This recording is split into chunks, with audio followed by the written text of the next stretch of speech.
In 1963, something so bizarre it felt like science fiction actually happened. Officials from the National Hot Rod Association, NHRA, stormed into a Chevrolet garage and seized an engine. Not because it cheated, not because it used illegal fuel, but because it was too powerful. That engine was the 409W, one of the most legendary power plants Chevrolet ever built, a machine that was both passionately loved and deeply feared. It once carried Chevy to the top of the drag strip world, only to be quietly buried by its own corporate creators. So what made a legal engine treated like a criminal? What turned a muscle icon into a target for censorship and bans? And why did the 409W, once a national pride, vanish after just a few short years? Let's uncover the untold story of the engine that was banned for being too perfect. In the early 1960s, America entered a new kind of arms race, not between nations, but between engines. Ford, Pontiac, Mopar, everyone wanted to top the horsepower charts. And Chevrolet, they had no intention of being left behind. Under the leadership of Ed Cole, who would later become GM's president, a bold idea was born: to create an all-new V8 engine with a radical 11-degree valve angle. This design didn't just improve airflow, it allowed for a W-shaped combustion chamber, compact, unique, and incredibly powerful. This engine was built at GM's Flint plant in Michigan, the same factory that produced the Corvair and later the legendary small block V8. But the 409W was no easy beast to tame. According to veteran Chevy mechanics, its dual 4-barrel carburetors required razor-sharp synchronization. Even a slight misalignment could turn the car into an untamed monster. That's why they called it the Beast. From the moment it launched, the Chevrolet 409W made no secret of its ambitions. It was built to be a brute, and Chevy didn't hold back. The first version, the 409/360, came with a single Carter 4-barrel carburetor and already delivered 360 horsepower and 400 pound-feet of torque. But that was just the beginning. Within months, the 409/380 hit the streets, boosting power to 380 horsepower, while maintaining that impressive 400 pound-feet of torque, a massive number for its time. And Chevrolet wasn't done yet. In 1963, they unleashed the 409/400, a true street monster. With dual 4-barrel carbs, higher compression, and refined tuning, it broke into the 400 horsepower club, an elite milestone back then. But the peak? That was the 409th of 425 high performance. Featuring solid lifters, a whopping 11.25:1 compression ratio, and twin carbs, it broke past 425 horsepower. This was no longer a street engine. It was built for the strip. What's most impressive? Through every version, Chevrolet held one number steady: 400 pound-feet of torque. So whether you drove the base or the beast, stomping the pedal meant instant violent pull, even from low RPMs. That's also why the 409W quickly became an unofficial symbol of speed. Not just through technical specs, but through the wild nicknames that racers, media, and pop culture gave it. You know, an engine is truly legendary when it earns more than one nickname, and each one tells a different story. With the 409W, these names weren't just compliments. They were warnings, declarations, and cultural imprints. The Beast. Mechanics and racers called it this for good reason. With dual 4-barrel carbs and high compression, even the slightest misalignment made it wild. You didn't drive a 409, you held on and prayed. The Impaler, reserved for the 409-powered Impaler SS. It didn't just go fast, it humiliated its rivals. Ford's 406, Pontiac's 421, all fell before it. The name stuck even harder after Don Nicholson's 1962 NHRA victory. The Beach Boys' bomb. The 1962 song 409 turned this engine into a pop culture icon.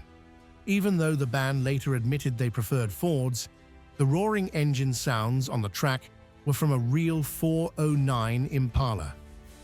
Widowmaker, a darker moniker, tied to deadly accidents, too much torque, too little weight, and inexperienced drivers, a recipe for disaster. Each nickname is a glimpse of glory and tragedy. Each nickname is a glimpse of glory and tragedy.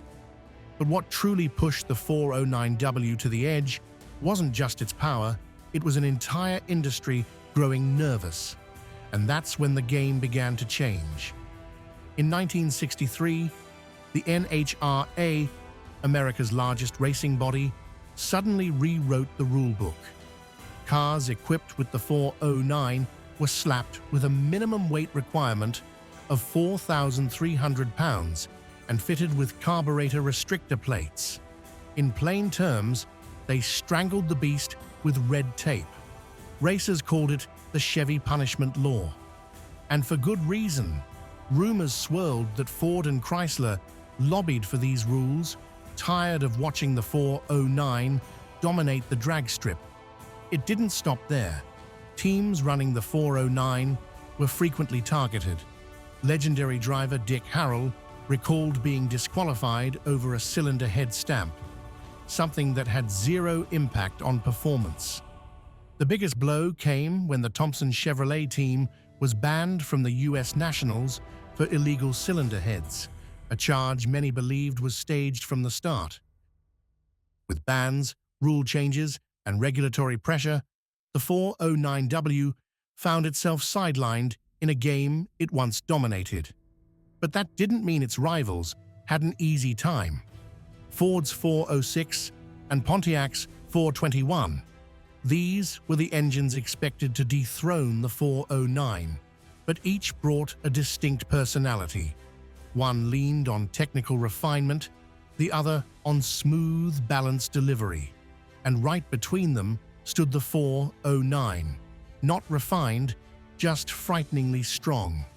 The Ford 406, with its 6.7-liter V8 layout, wasn't a slouch on paper, but in reality, it lacked the high RPM aggression of the 409. In quarter-mile drag runs, it was often the 409 that surged ahead in the final stretch, where milliseconds mattered. The Pontiac 421 was more of a heavyweight boxer, strong, stable, and smooth. Racers liked its predictability and power delivery, but in sudden bursts, the 409 struck first, forcing others to play catch-up. Don Nicholson's 409-powered Impala SS proved it at the 1962 NHRA Winter Nationals, clocking a 13.7-second run that stunned the competition. The 409 wasn't just fast, it was too fast for lightweight cars like the Biscayne. And in the hands of inexperienced drivers, it became a rolling time bomb. In 1962, an illegal street race in Los Angeles ended in tragedy. A 409-powered Biscayne lost control at over 110 miles per hour, flipped and killed 2 teenagers. The press dubbed it Widowmaker. In 1964, amateur racer Jim Clark lost control of his Impala 409 during a qualifying run, slamming into a barrier and injuring several spectators. Lawsuits followed, and Chevy dealerships began quietly pulling 409 ads from circulation. After the accidents, the backlash, and mounting pressure from both the media and regulators, Chevrolet began to lose interest in the 409.